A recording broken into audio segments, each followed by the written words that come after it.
Hi, everybody. Welcome to Fantasy NBA Tonight, the March 18th, 2020 edition. Obviously, the coronavirus edition. We're here to help you guys get over this quarantine issue that we got going on. So, to my left, we have the boss, the master, Steve. How you doing, Steve? Doing great. On lockdown over here, but otherwise I'm healthy and doing all right. In California, right? Yep. And we have Doug to my right. How you doing, Doug? Good, all the way from Kentucky, the other side of the country. No lockdown yet, right? No, not yet. It looks like it's coming, but right now we're clear and safe, so we'll be all right. But we're doing well out here.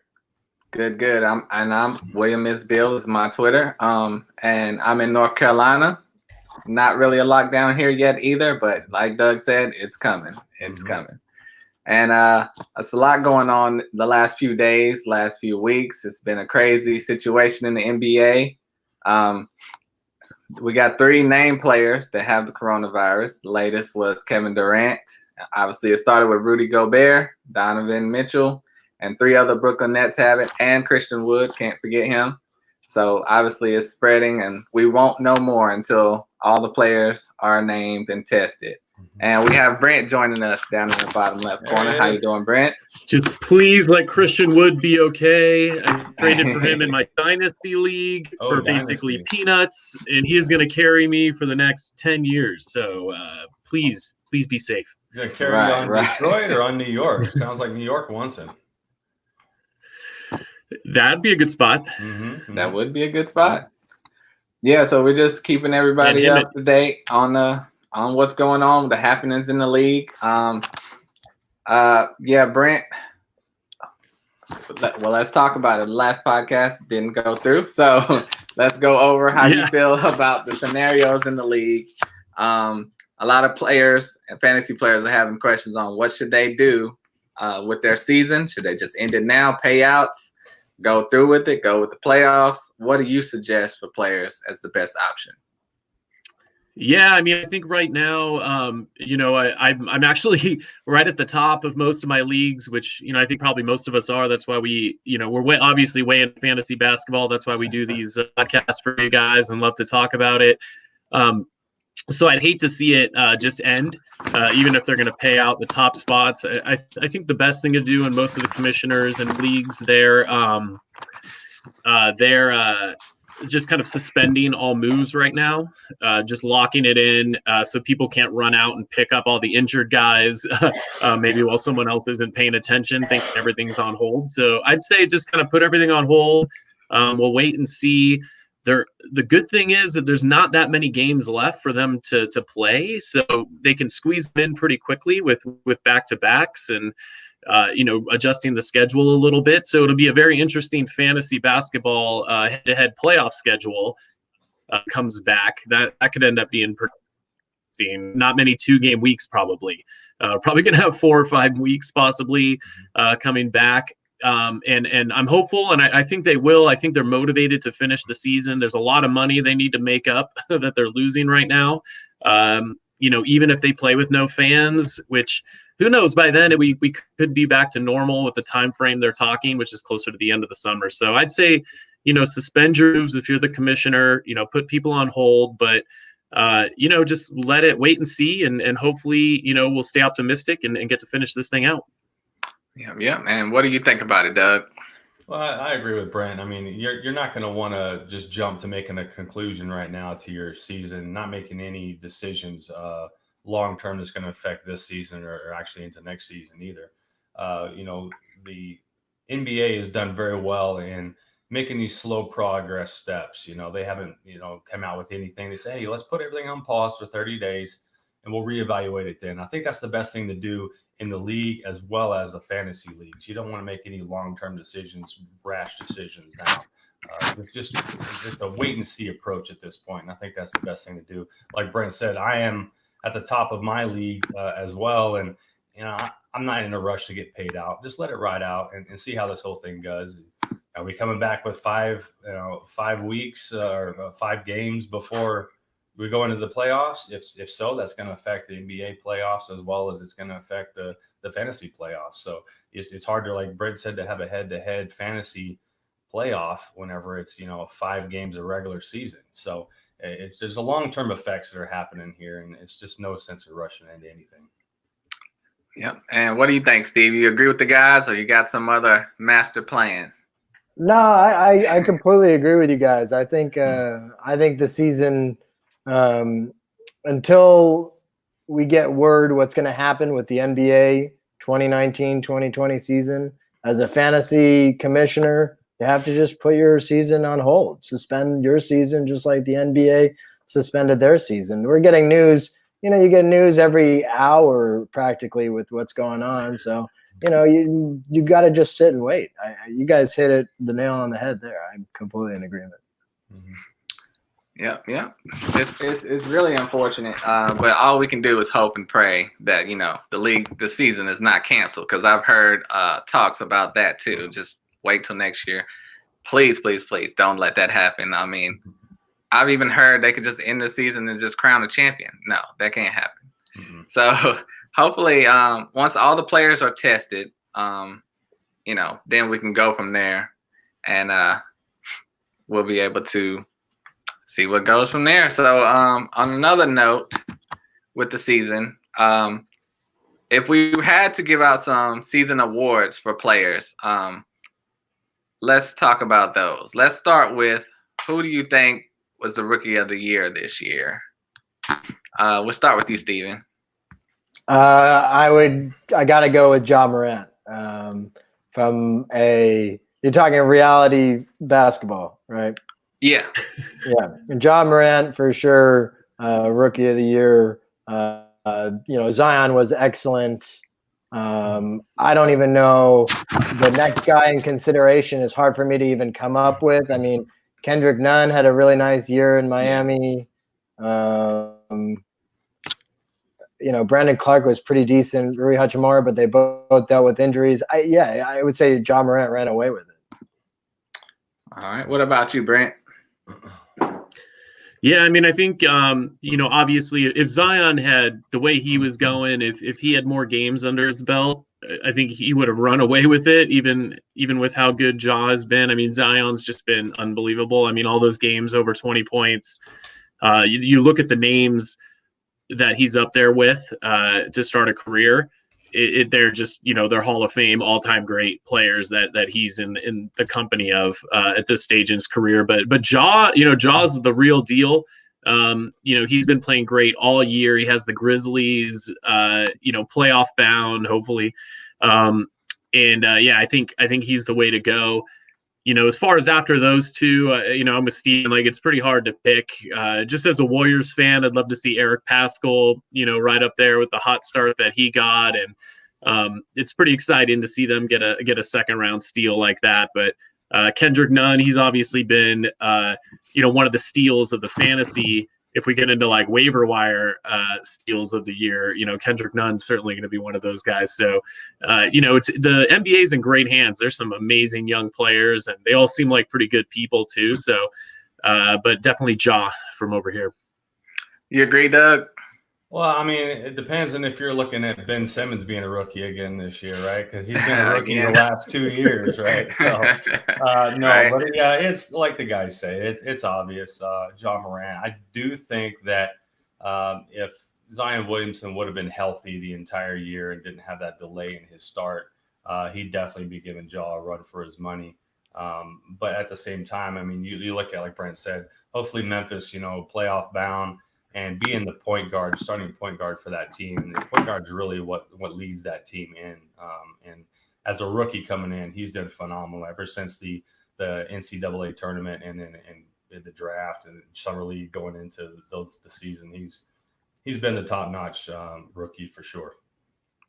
Yeah, totally agree. I would hate for him to get robbed by Zion, if the season would have continued. A lot of people were bringing him up in it. Another award, we could say, this is a fantasy award. Who do you guys think is the waiver wire pickup of the year?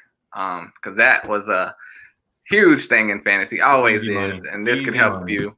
you're right, win your league. So let's start with you, Doug. You're excited about this one. So I had, I think I had dropped Jordan Clarkson first week of the season. I picked him last in my draft, very last pick, I believe, in my draft. And I dropped him for this guy who not many people knew about, but seemed to be lighting up the boards by the name of Devonte Graham. And like I said, first week into the season, I was like, yeah, why not? Let's try it out. And boy, am I glad I did. That really turned out well. And I think as much as John Morant's a runaway for Rookie of the Year, I really think Devonte Graham is right up there for waiver wire pickup of the year when it comes to fantasy, especially in a points league like I'm in, and Will, I know you're in as well. Right. Phenomenal pickup, and I'm so happy that I made that choice. A couple other people I missed out on through the season, but that one I definitely hit hard on. So, how about you, Steve? Pickup of the year. So it depends on what kind of league you're in. I completely agree with you on Devonte Graham in a points league. That is absolutely monster. Mm-hmm. Me personally, if I want to get like my own personal fantasy basketball stuff in the mix, the guy I enjoyed picking up the most for the entirety of the season was Duncan Robinson. The guy was just a machine from a 3-point perspective. My team was weak in 3-pointers at the beginning of the season, drafting Joel Embiid and Andre Drummond in the first couple of rounds of the draft with a late first-round position. So I wasn't set up for threes. Picking up Duncan, averaging over 4 a game for the course of the season, amazing. As far as a guy I think is like maybe the pickup of the year, I don't know if he was drafted everywhere, and that's why I want to say Davis Bertans. Was he drafted in your guys' leagues? I don't know if he was drafted in too many of my leagues, no, if any. Not too many. I know he was in the Brewski top 150, and people were hitting on him pretty hard on that list, and so Brew definitely struck gold on that one. Yep. Yeah. So those some good choices right there. Mm-hmm. Mm-hmm. What about you, Brent? Yeah, I mean, I think Devonte Graham is pretty much the runaway winner with this one. I ended up I'm in a 16-team Roto league, and I was down in assists, and so I traded Porzingis for Devonte Graham.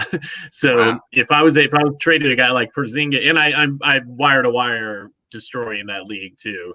So and that was huge for me. It just solidified my spot there. But to be able to trade a guy like Porzingis for a waiver wire pickup, I mean that's a pretty good pickup by the guy in my league who grabbed him right away.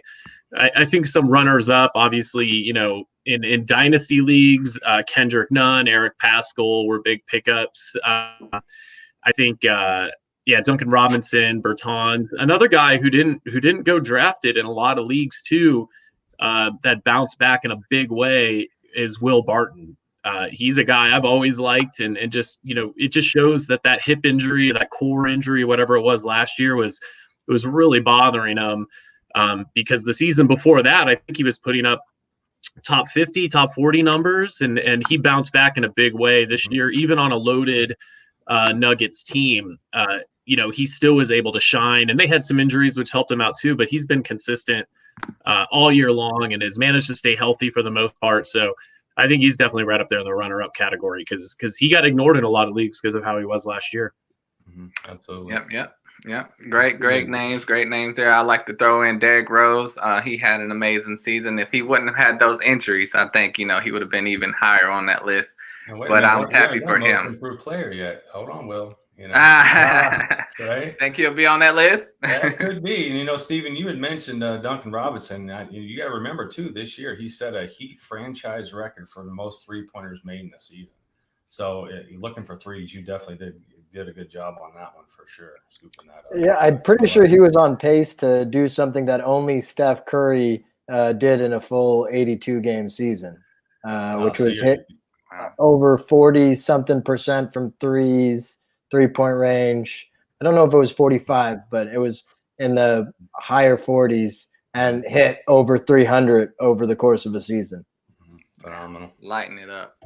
That's a great find for Miami because they were loaded at the 2 and 3. Everyone was wondering if they were going to make a trade, but they pretty much stayed pat. Just added Jimmy, Great team. Great potential for that team. Mm-hmm. Well, Doug, you want to go with your most improved player? I wasn't even going to touch on that award, but if you got somebody, let's go ahead and hear it. Most improved player, man, that's a rough one. You might have to come back to me on that one. I haven't. That really is a tough one. See, you brought it up and you're not ready.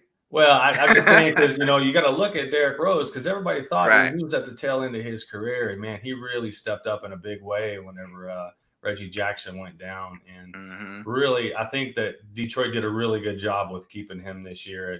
The trade deadline, they assured him that he wasn't going anywhere, and they kept to that promise, and I'm happy to see that someone's taken his talents and really holding it high on a pedestal and keeping him and rewarding him for that. So as far as most improved player, I don't know, maybe, but I mean, he was already MVP caliber already in his career. So it's hard to say he's most improved whenever he was already at the top level. Right. So most improved, man, that's a hard one. I don't know. Yeah. How about you, Steve? You got a most improved or / comeback player of the year? Anybody standing out to you? Well, most improved, I guess you got to give to Markelle Fultz, right? He played a good amount of games.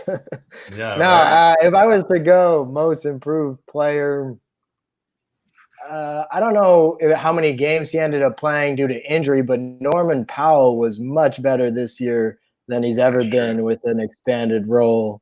I haven't given a whole lot of thought to most improved player, honestly. So, but I guess the one guy that comes to my mind right now is Norman Powell. That's a great one. That's a great call. Brent, anybody standing out to you? Yeah, I thought about a few guys. I mean, you could almost give it to Pascal Siakam 2 years in a row. He made a huge leap last year, and then he made the leap to superstar this year.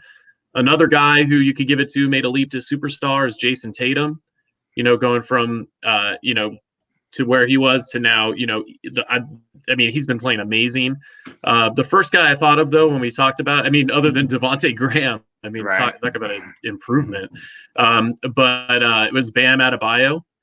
And I think just getting that extra playing time with Whiteside gone. But, he's a fantasy stud. The multi-category contributions, the solid percentages, those assists from the big man spot. That guy has become a great fantasy player and a great real life player.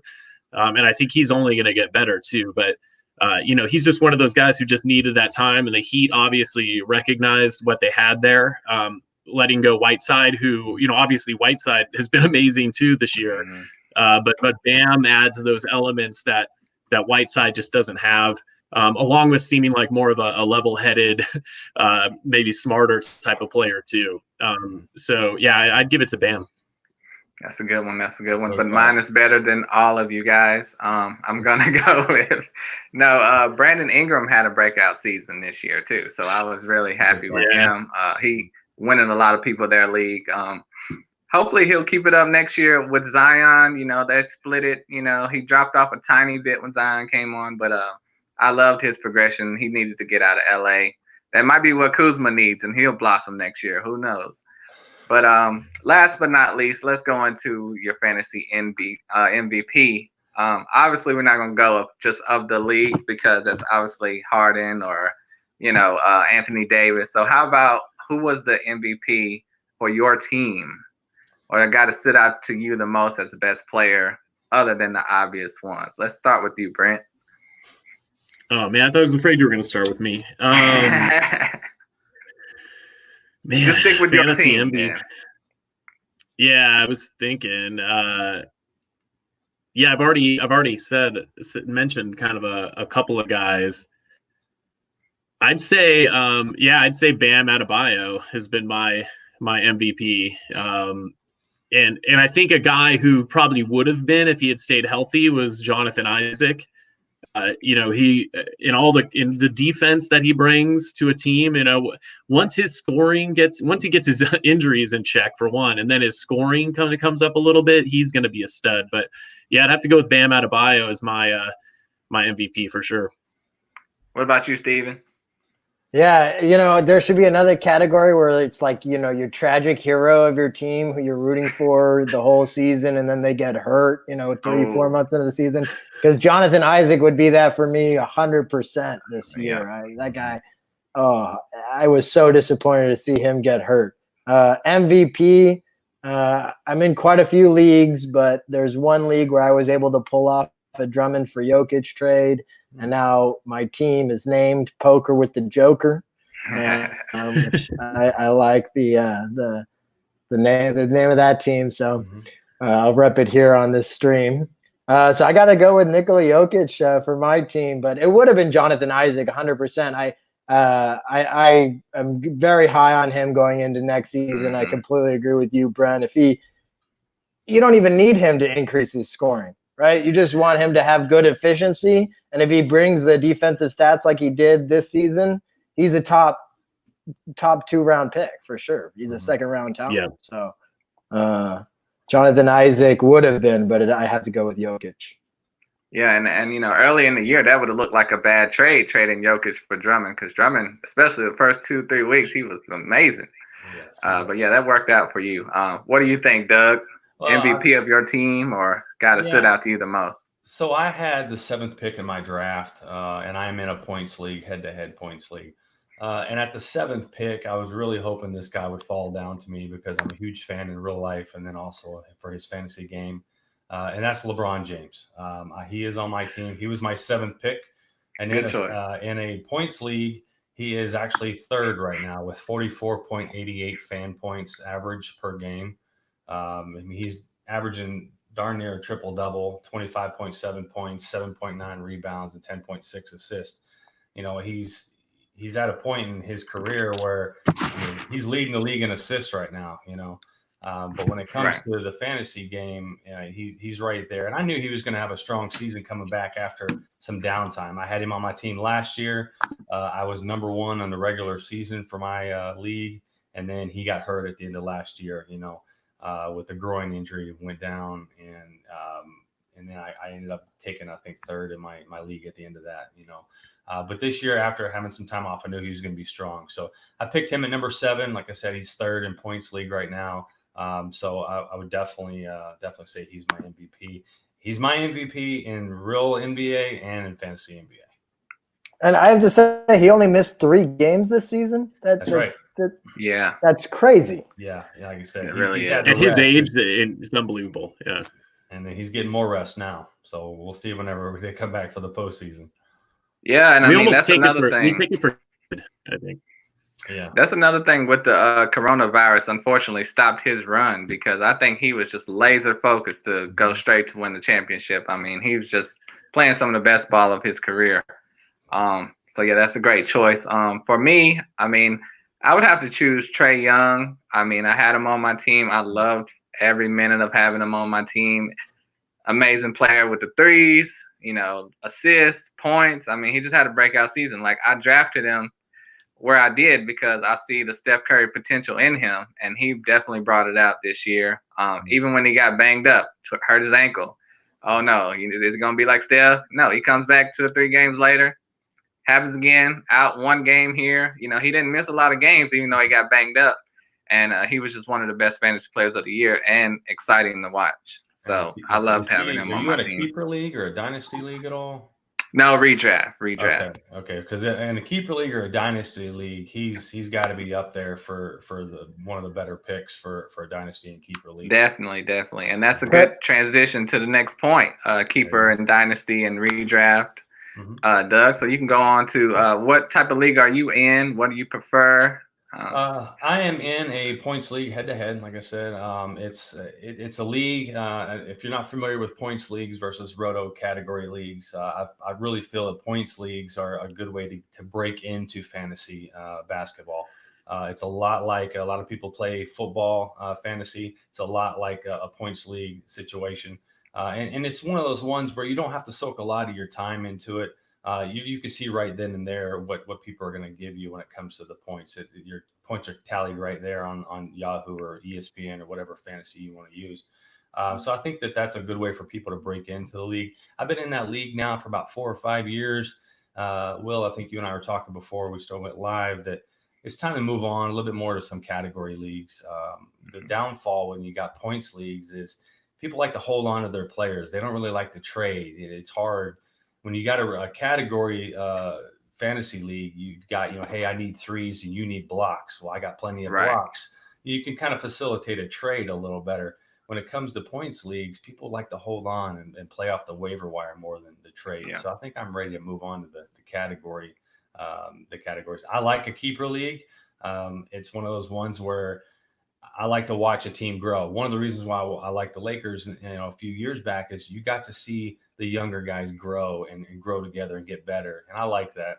So I think that I really need to get into a dynasty keeper roto of some sort for next year for sure.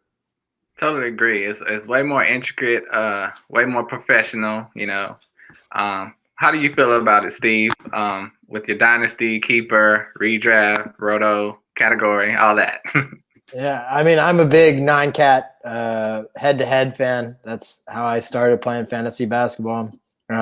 I have this year I kind of overloaded myself. I did 5 money leagues.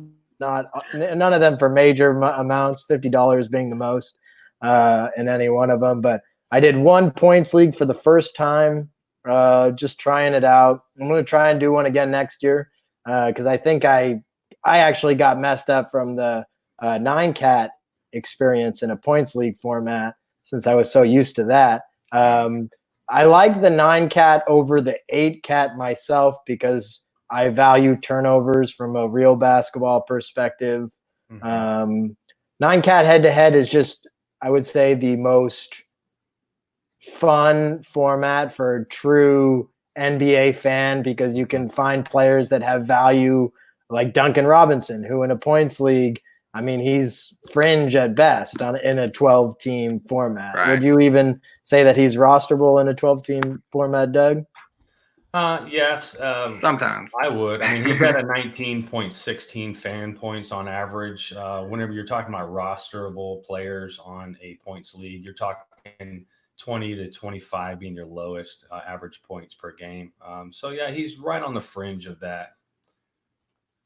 Yeah. So in a 9-cat league, those kinds of guys that are that don't do too many things, but they're very good in one thing, whereas they impact the actual game of basketball as opposed to Carmelo Anthony, who, in my opinion, he's good in points league, but does he really help the Blazers win basketball games? I at his age, I don't mean to trash on Carmelo, but at his age, I just don't know if he impacts the game as much as he does from a fantasy perspective. And I like things to be as equal as possible from fantasy to reality. Yeah. Like the well-rounded players. Yeah, I find that whenever you're comparing the category 9-cat to points league, your top 50 players are going to be in the mix no matter what fantasy league you're in. Really, it's when you get down, like you said, Steve, to the Duncan Robinsons and those kind of people that are 150, 100 range that is really going to differ on whether they're better in points or better in category. Yeah, I agree. I remember I was talking about I had Mitchell Robinson, and I was like, I dropped him in the points league, and a friend of mine said, "You dropped Mitchell Robinson? Like, how could you do that?" I was like, "He's not good," but in a category league, he's very valuable. In the points league, he might get dropped, not picked up for weeks till he proves he can play. So, how do you feel about that, Brent?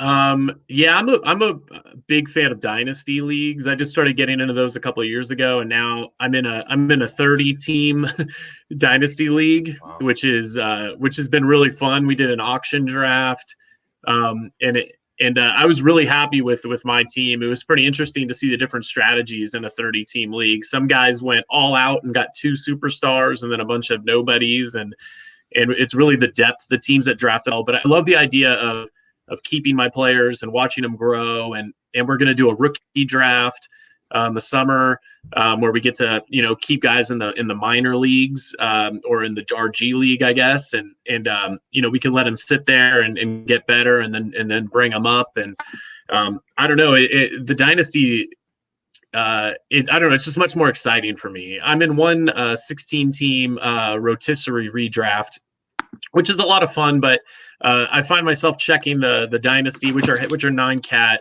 head-to-head leagues, and I do prefer that head-to-head format. I think the rotisserie is fun, but the head-to-head kind of gives you that weekly rush of, am I winning this week? And with the rotisserie, sort of set it and forget it if you had a pretty good draft. So there's not as much going on. You maybe check a category to see if you need to make a trade or something. But with the head-to-head, you're doing more moves, you're watching your roster more. And with the dynasty, some guys have, it's amazing what value some guys would have. Like I was able to get Harden and LeBron James in a dynasty league just because LeBron dropped a lot, because he's only going to be around a couple more years. And there's some teams, thinking ahead 4 or 5 years, they want to have guys that are going to be playing then. So there's a whole other level of competitiveness and a whole other level of strategy that goes into a dynasty league that I really like. And you find in a dynasty league too, you scout a lot of players out of college too, right? That you typically wouldn't. Yeah. And we got a question from Ben Carnado 57 asking about I don't know if you guys already talked about this, but do you guys think the fantasy league should still continue? And yeah, we went over it briefly. Well, not briefly. We went over it and said, basically everything's on pause until we get more information. That would be the best way to handle it. One point we didn't mention on that might could help you, Ben, is what to do with players that are injured now, have been ruled possibly out for the season, that could be returning. Depending, like if this goes on 3-4 months, Durant could be back. Jonathan Isaac, like we mentioned, could be back. What do you guys think leagues should do in that situation? Whether to be fair or just go by waiver?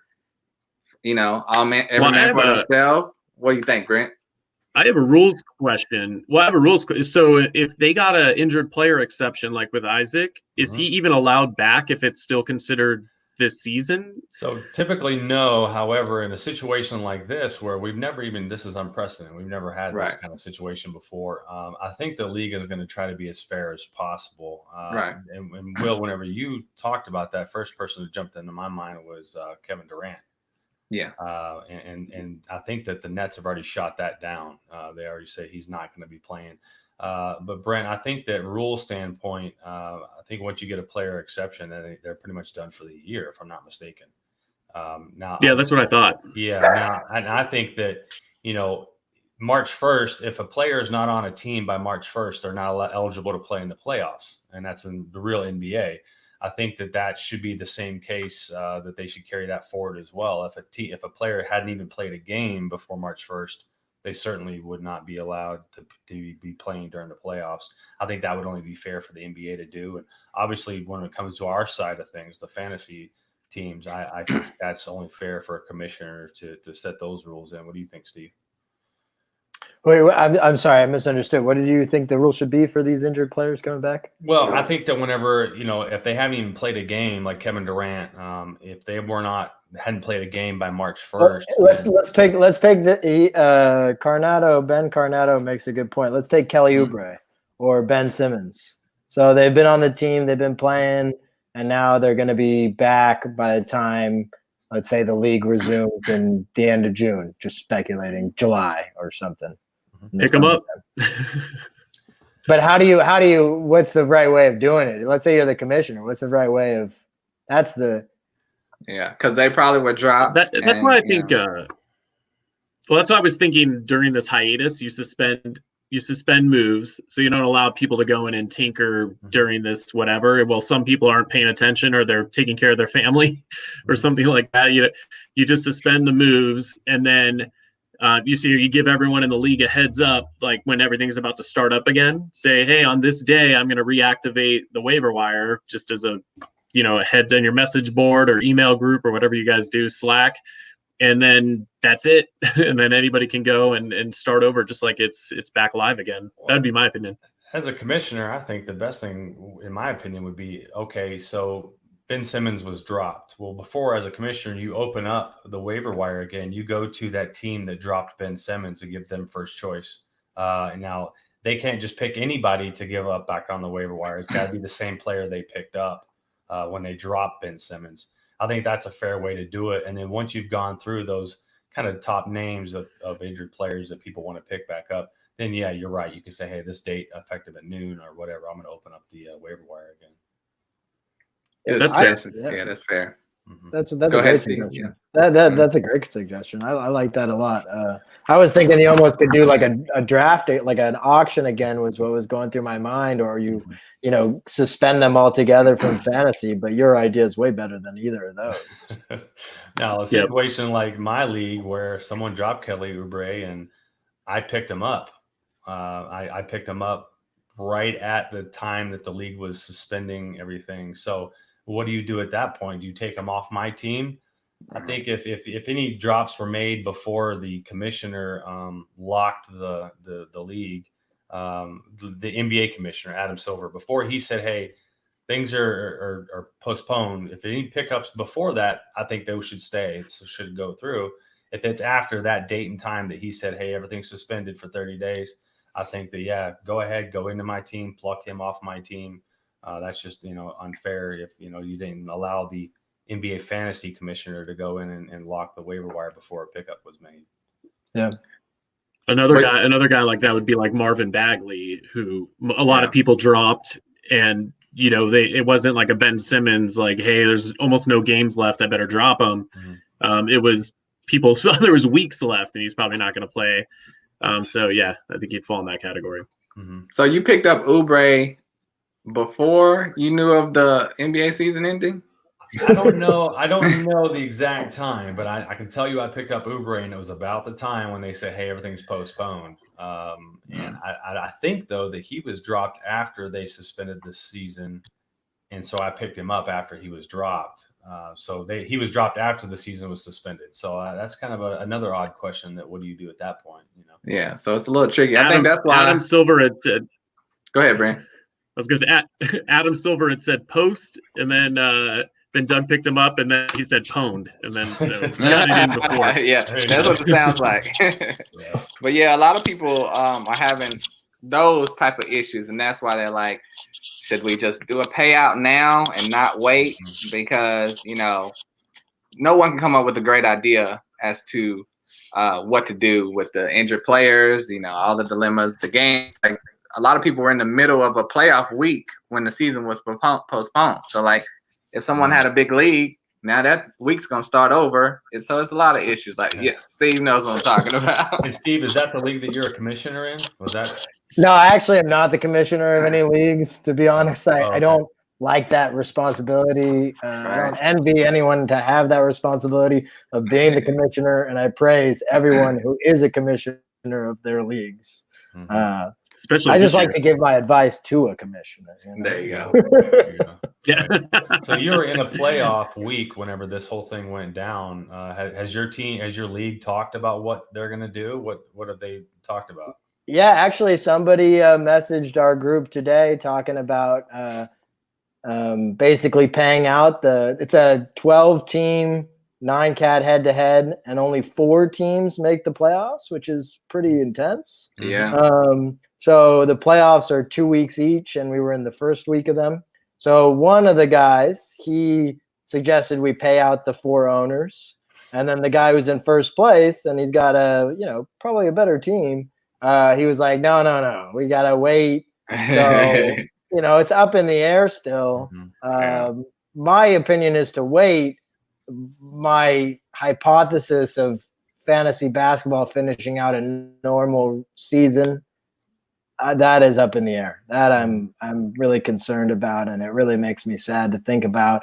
I just hope that we'll see NBA playoff basketball.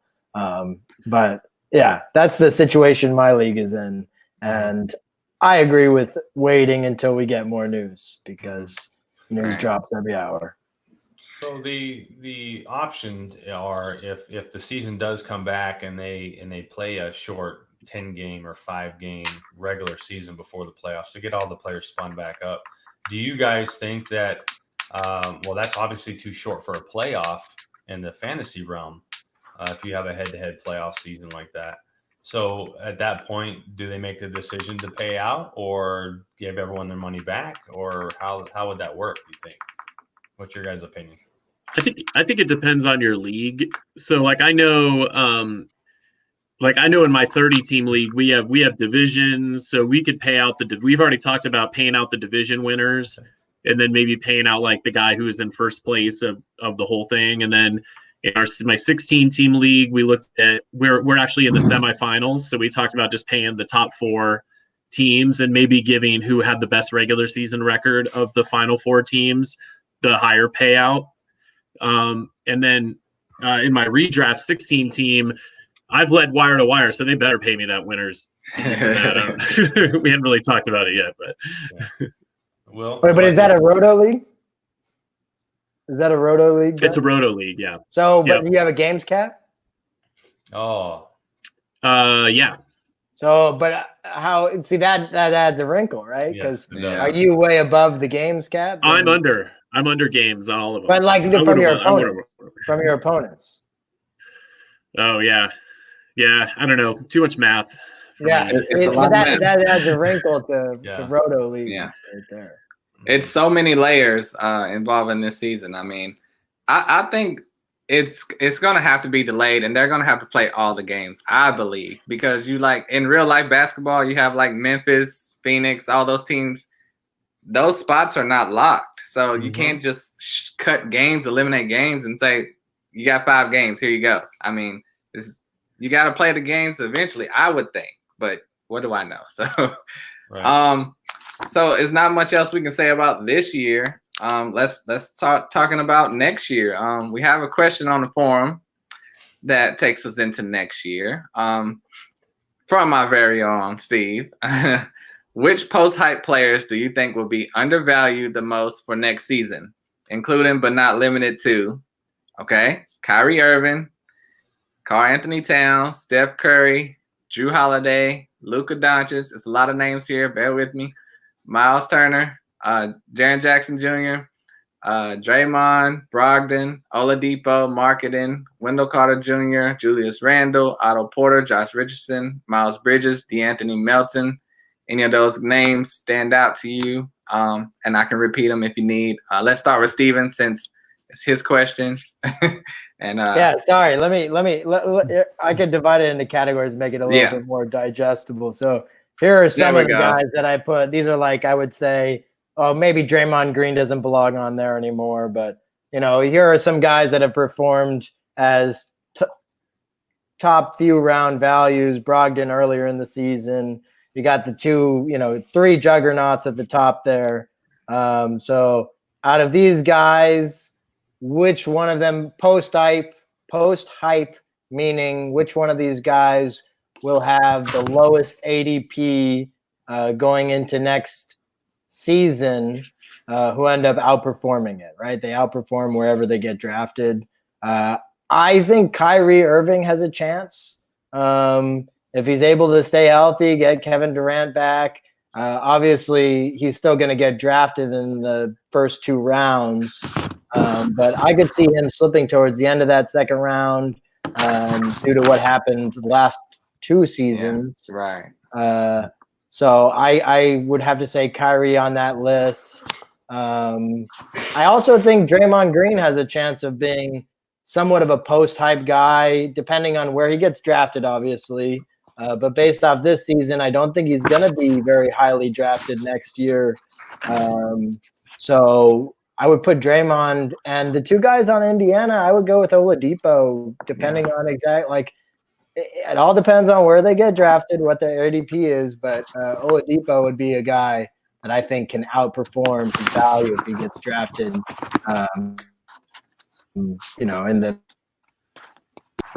but it all depends where they get drafted. Those are the 3 guys I'd go with right now on this list. 3 great choices.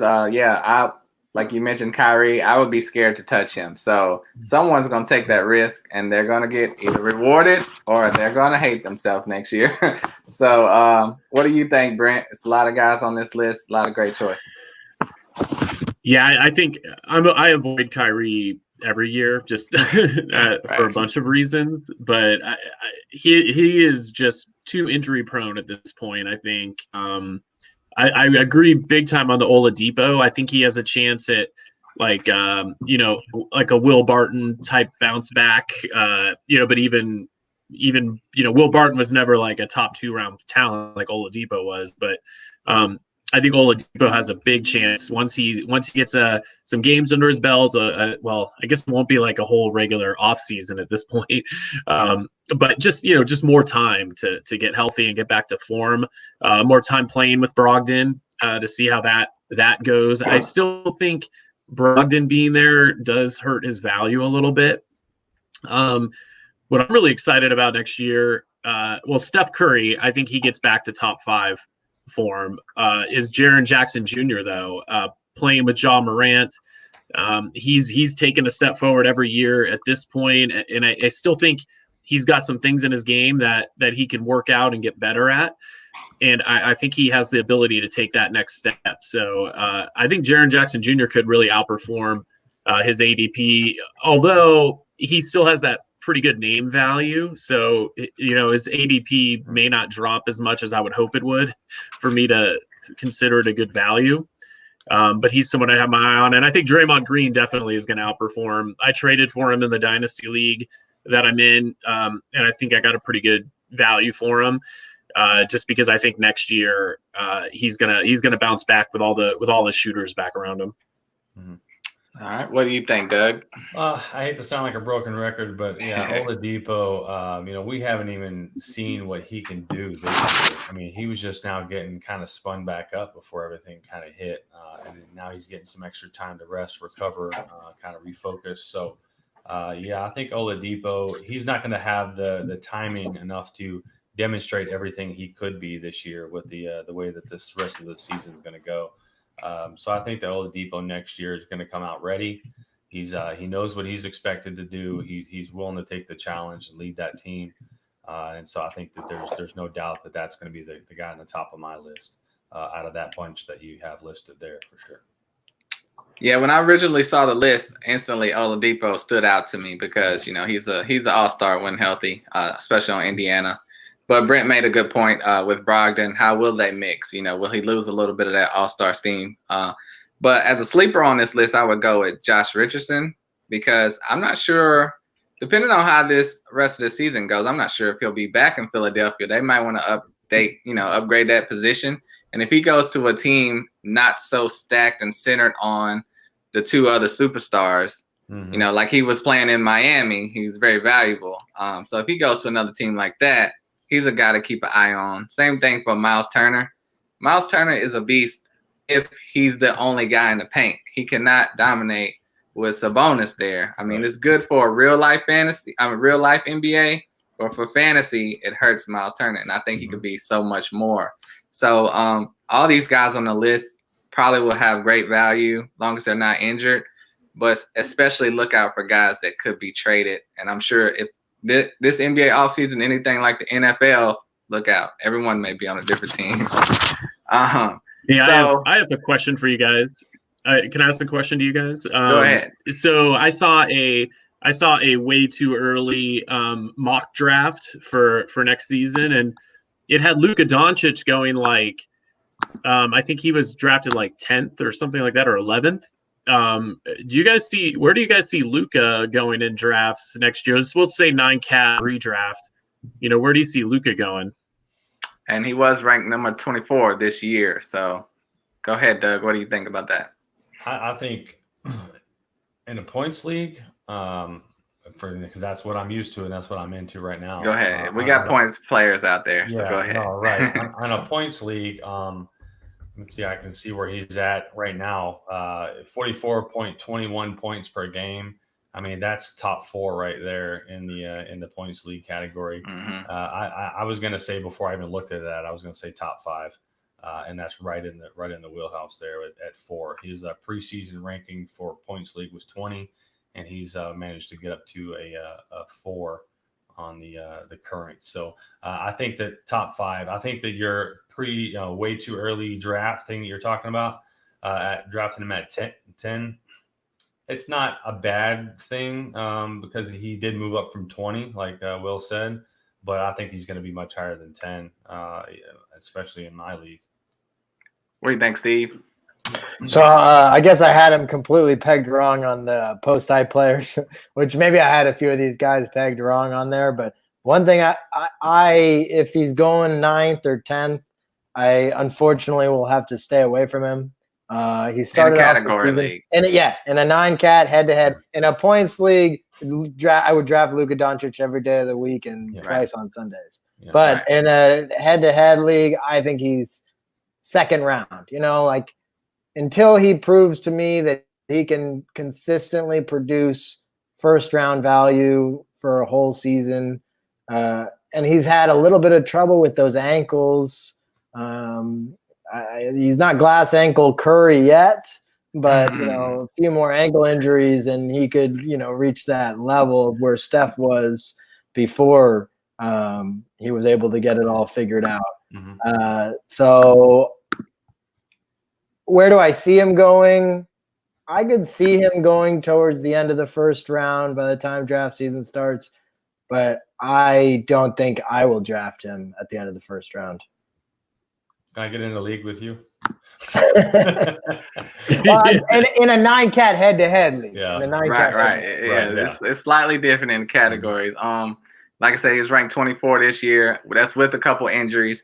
I think he could, go up at least 10 spots. I mean, he went from, a good player to starting all-star. So, I mean, just him and Trae Young always be grouped together. They both are probably going to keep killing the league. I think he can make that jump. He does so many great things. He's a great shooter, great free throws, great 3-pointers. He should. I mean, if he can get a couple more rebounds, he should at least go up 10 spots, I believe. So does that answer your question, Brent? What you got an opinion on your own question?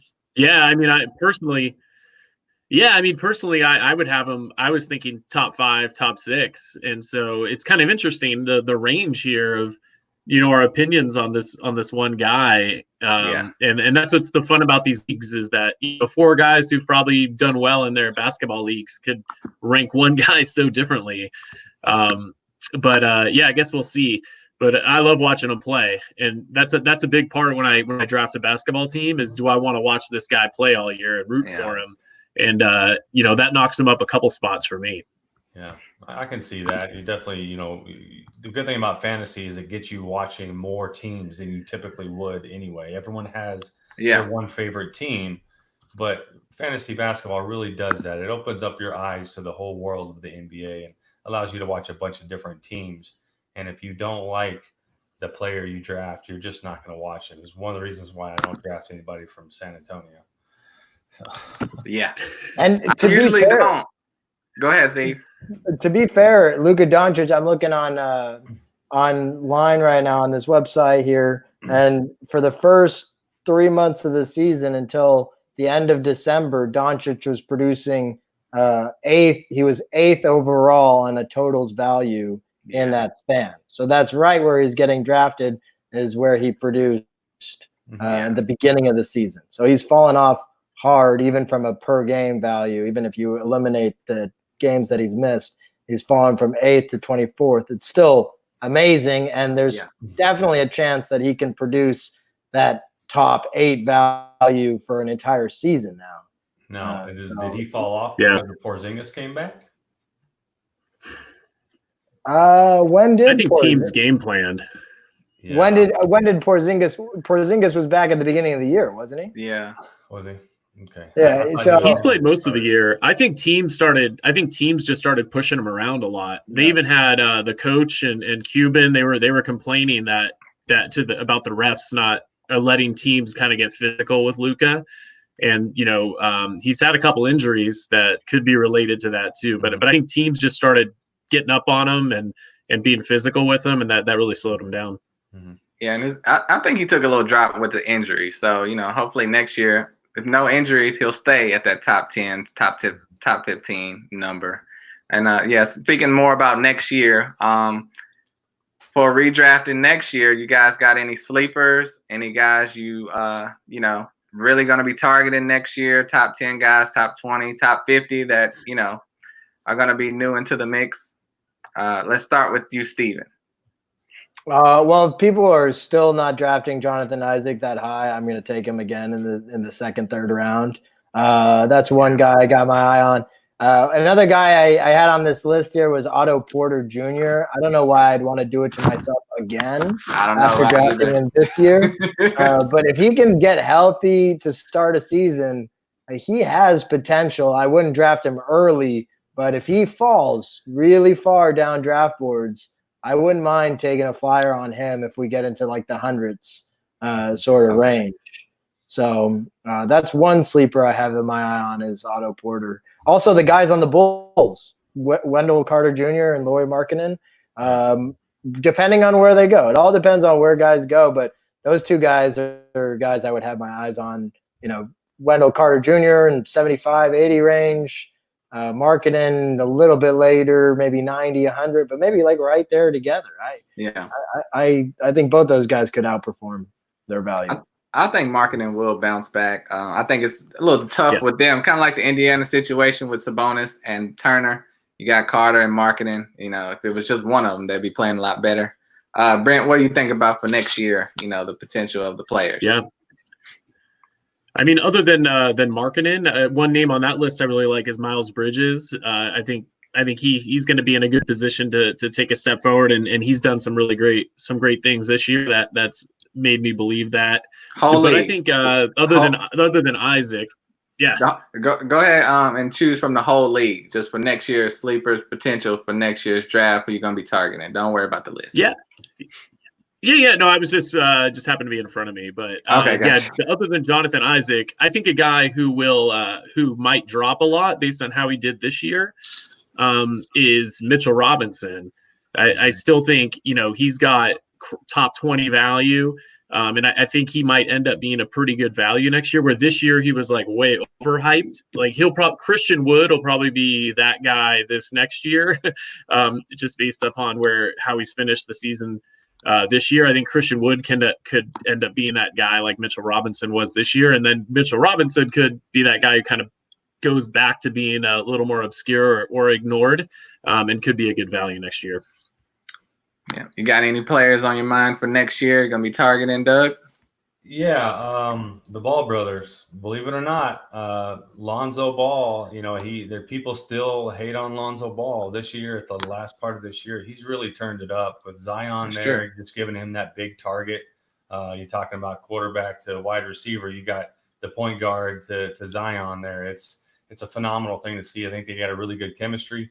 I think with Drew Holiday being there, I don't know how long he's going to be in New Orleans.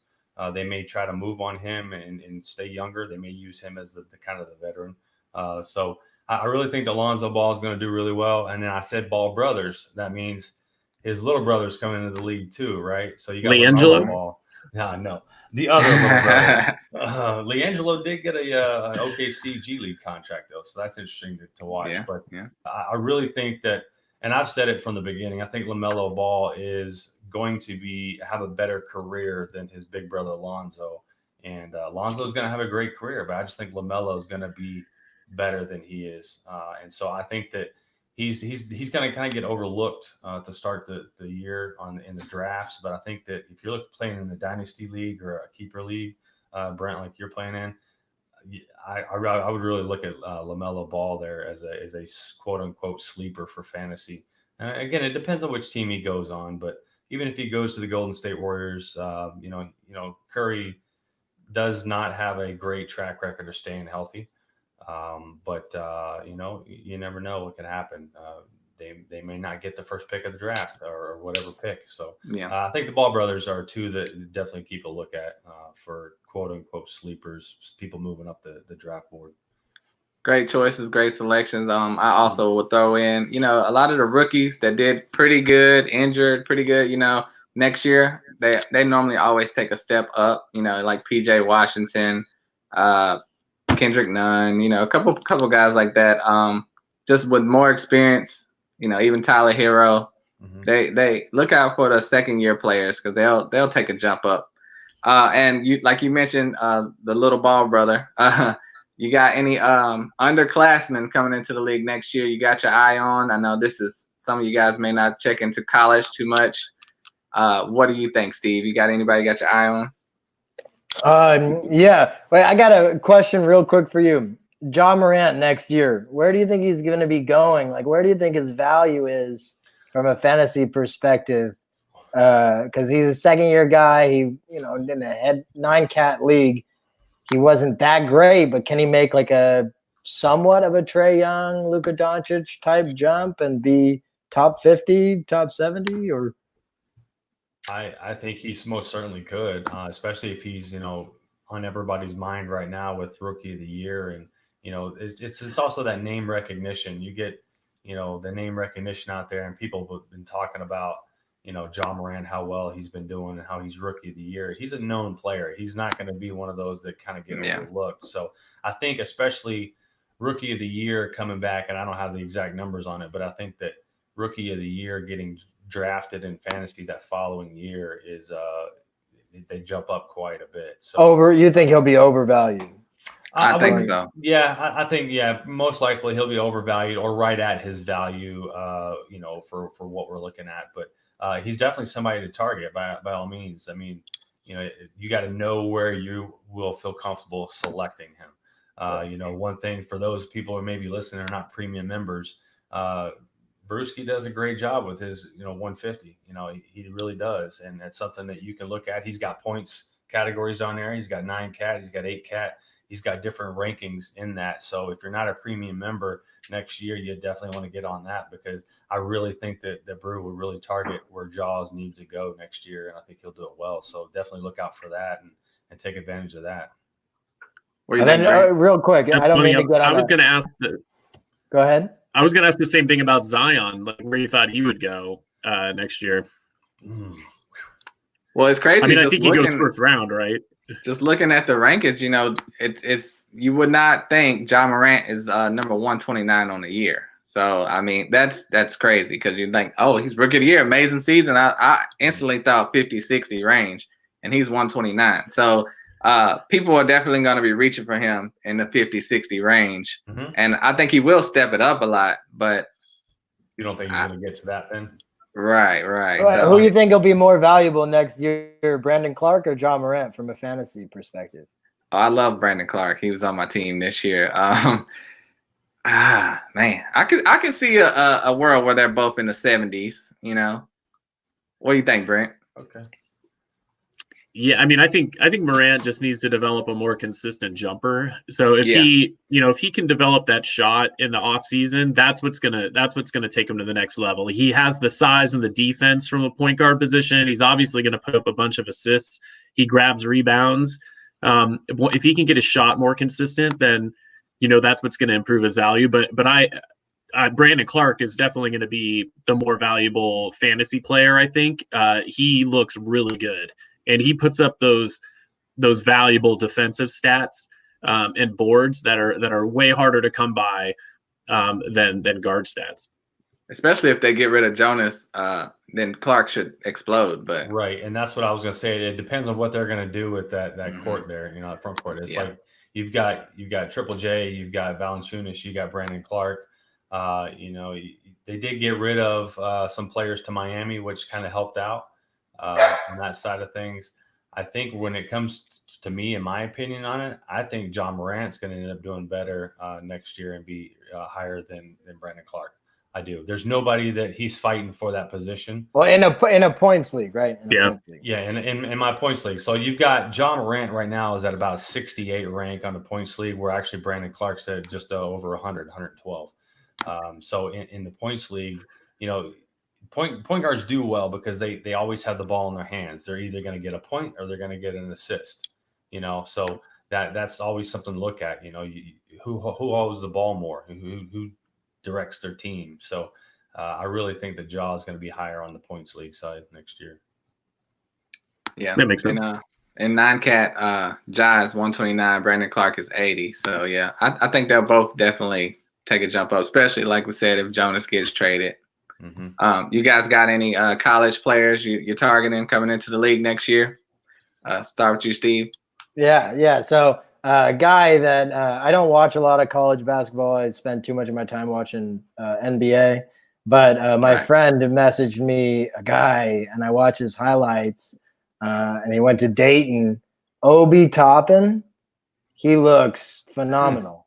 If he ends up on the Warriors, which I'm a Warrior fan myself, and I would be so happy to get like a 6'8", 6'9" guard who looks like he can do everything on the court. He looks like he can post up a little bit. Looks like he could shoot the 3 ball at a high rate. His free throw percentage around 70%, which is, I heard, the easiest way to tell if a guy's going to be a good shooter in the NBA. I'm all about Obi Toppin, and the guy's name is also incredible. I mean, you got to give him a point for he's Obi ranked Toppin. number 9 right now on the best available big board for NBA or ESPN draft boards. Number 9. Number 9. So okay, maybe he's not as high as like a Warrior number 1 pick, but from a reality perspective, I think the guy has skills. I think part of the reason why I believe that he might be ranked number 9 is Dayton. I really think small schools get undervalued. Steph Curry, Davidson, Klay Thompson, Washington State, Damian Lillard, Weber State, CJ McCollum. I don't even know where he went to school, but it wasn't a big name school. Paul George, Fresno State, Kawhi Leonard, San Diego State. None of those guys were top 5 Damian Lillard with Weber. Yeah. So you can't just go by the rankings sometimes, because that's never always 100% right. Check out Obi Toppin on YouTube. Check out his highlights. I swear to God. That's what the real big shame about not having the NCAA tournament this year is how many guys made their name in the NCAA tournament, like Kemba Walker or Steph Curry or John Morant. Would we even consider Carmelo Anthony the winner that we consider him if he hadn't led Syracuse to the title? Because he hasn't won anything in the NBA. So, I think that tournament has made so many people's careers. It's a shame for those kids that they don't get a chance to do that and have that experience. And since I'm talking, I might as well go next. I've been hoping from the beginning that the Warriors would be able to get James Wiseman. It bummed me out that I wasn't going to be able to see him play this year due to the NCAA restrictions and Penny Hardaway messing up his career or whatever he did, trying to help him out a little bit. But I think Wiseman is the size, the positional player that the Warriors could use, just based on what I've heard and the few highlights that I've seen. I'd be a little disappointed if they took Ball, number 1. I think getting a big man is the way to go, but we'll see. And that's the other thing is most of the college basketball I watch was the tournament. That's the most college basketball I watch. So I'm missing out on a huge portion of my scouting by not having that tournament going right now. Yeah. Did you name your guy, Doug? No, I mean, I really don't. So here's my problem with the NCAA is that, I'm a Kentucky fan. I'm from Kentucky. But, the one and done thing is kind of getting old. You don't really get a chance to see some of the players, grow and develop. And that's what I like. That's what I said I liked about the young Lakers was to see them grow and develop, Ingram and Ball and all those guys. So, they do have some really good players right now.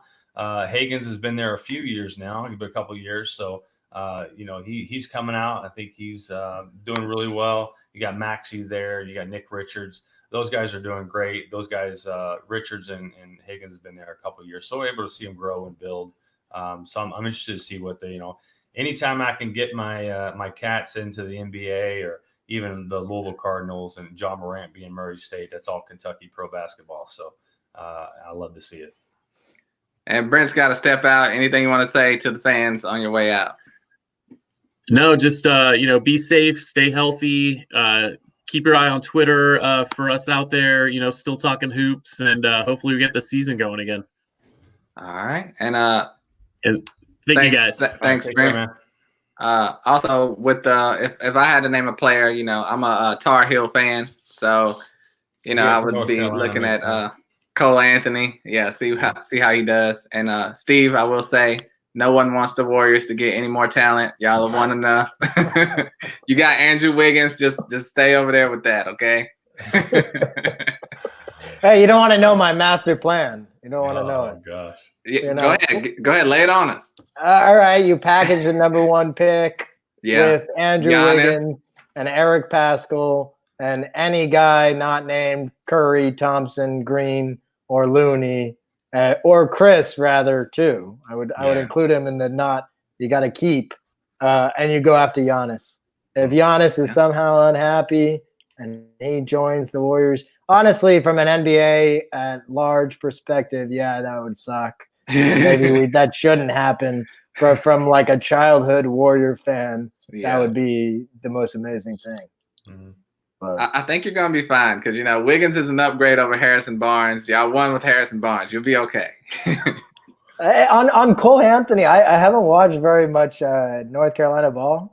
What do you think of like his game translating to the NBA? Where do you think he should get drafted? What kind of ceiling do you think he has? Not a floor, but what kind of ceiling do you think he has in the NBA?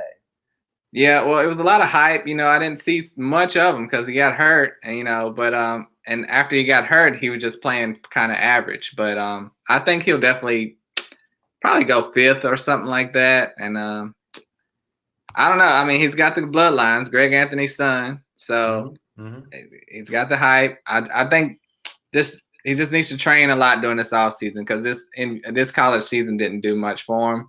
And we'll hear more about him with the more scouting that goes on. So, I mean, and hopefully this college season will resume, just like we're talking about the NBA season resuming. So we will see about that. You guys got anything else? I think we covered everything during this Corona quarantine era. But you got anything else you want to mention before we head out? Steven, I'll start with you. No, just one thing on the Cole Anthony thought there is if he does fall a little bit in the draft, it might actually be to his advantage because maybe he'll end up in a better situation. So that's true. That'll be interesting to see how that plays out. No, this has been fun. Just wash your hands and remember what you learned as a little kid. Crazy times. Crazy times. Yeah. Doug, got anything? Yeah, just stay positive. Just put everything on pause. Don't make any rash decisions when it comes to your leagues, guys. Just let's see what the NBA does and what ends up happening. Just stay safe out there. Keep a positive attitude, and try to better everyone around you like every day. So just stick with it. Yep. Be smart. Don't go anywhere you don't have to. Don't be around large crowds. And that's all we got for you today. Thank you guys for listening. Thank you guys for watching. Subscribe, listen, download, rate, follow us on review. Twitter. There's all Hoopball products. Follow us all on Twitter. Yep. Thank you guys so much. This has been a Hoopball presentation. Good night.